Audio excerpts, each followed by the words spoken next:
शिक्षादान चिरकाल तक चलता है। शिक्षादान महादान, जिसे हमें बढ़ चढ़कर हिस्सा लेना चाहिए। दान के अनेक महत्व को बताते हुए अखिल भारतीय सिरवी महासभा मध्य प्रदेश के प्रांतीय अध्यक्ष सीए भगवान जी लच्छेसा ने कहा, दान वर्तमान लोक के साथ परलोक भी सुधारता है। मध्य प्रदेश सिरवी समाचार को इस संदेश के माध्यम से प्रांतीय अध्यक्ष सीए भगवान जी लच्छेसा ने किया संबोधित। आप देखिए सिरवी समाचार की खास रिपोर्ट। प्रधान संपादक मुकेश गहलोत। नमस्कार। दान का एक विशेष महत्व हमारी सनातन संस्कृति में आदिकाल से रहा है और दान करने के पीछे भावना यह होती है कि इसका जो मुझे पुण्य प्राप्त होता है उससे मेरा आने वाला कल, मेरा भविष्य जो है वह सुखमय होता है और मेरा जो परलोक है वह संवरता है। दान कई प्रकार से हो सकता है।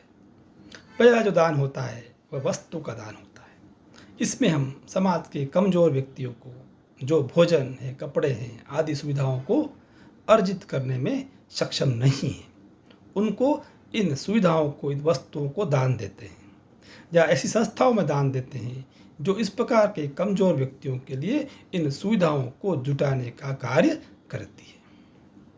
परंतु इस प्रकार के दान का महत्व और पुण्य तब ही होता है जब यह दान ऐसे व्यक्ति को किया जाए जो वास्तव में इन सुविधाओं को जुटाने के लिए असमर्थ हो। यदि व्यक्ति भोजन अर्जित करने के लिए या अपनी सुविधाओं को अर्जित करने के लिए सक्षम है और उसे ऐसा दान दिया जाता है तो उसका पुण्य भी उतना प्राप्त नहीं होता है और सक्षम व्यक्ति को इस प्रकार के दान लेना भी नहीं चाहिए, क्योंकि ऐसा करके आप एक ऋण लेते हो। दूसरा दान जो होता है वह धर्म के लिए, संस्कृति के लिए होता है। इसमें हम मंदिरों में, धर्मशाला में, मठों में जो कथाएं होती है उनमें दान करते हैं।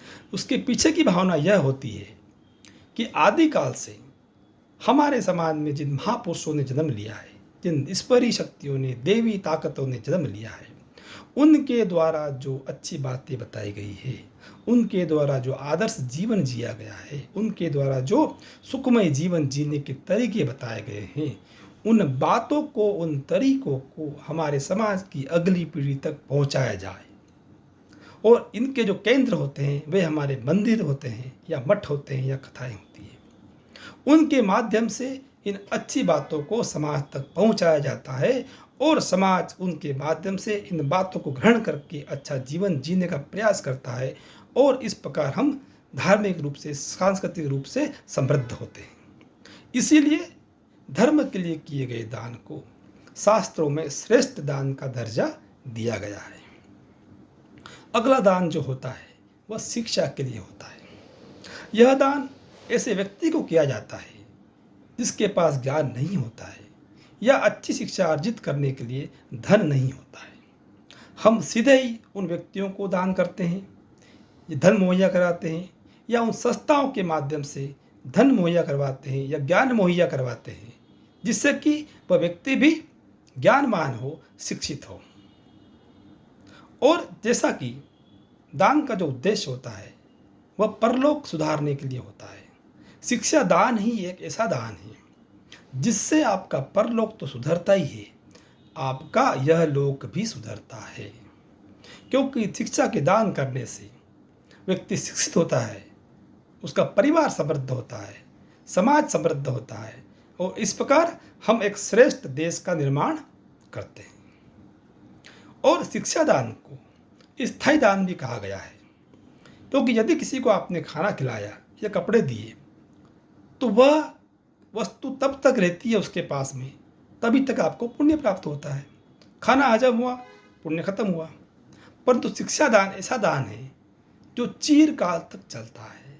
जब जब उस व्यक्ति को उस शिक्षा का लाभ होता है तब तब उसका उतना पुण्य आपको भी प्राप्त होता है। इसलिए शास्त्रों में शिक्षा दान को सर्वश्रेष्ठ दान कहा गया है। इसलिए हमें शिक्षा के साथ साथ धर्म, दोनों चीज़ों में दान करना चाहिए।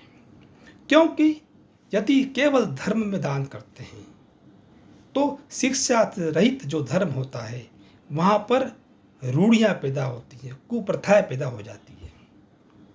और यदि हम केवल शिक्षा में दान करते हैं तो धर्म से रहित जो शिक्षा होती है वह शिक्षा अधर्मी हो जाती है। इसलिए हमें शिक्षा और धर्म दोनों को साथ लेकर बराबर चलना चाहिए। अभी वर्तमान में श्रावण का पवित्र माह चल रहा है। आगे आने वाले समय में अधिक मास आने वाला है। सनातन संस्कृति में यह काल दान करने के लिए श्रेष्ठ समय होता है। इसलिए हमें अपनी सामर्थ्य और योग्यता के अनुसार दान करना चाहिए। यदि हम भोजन के लिए दान करते हैं, वस्तुओं के लिए दान करते हैं, तो उससे दुगुना हमें श्रेष्ठ दान यानी धर्म के लिए करना चाहिए और उससे 3 गुना हमें सर्वश्रेष्ठ दान यानी शिक्षा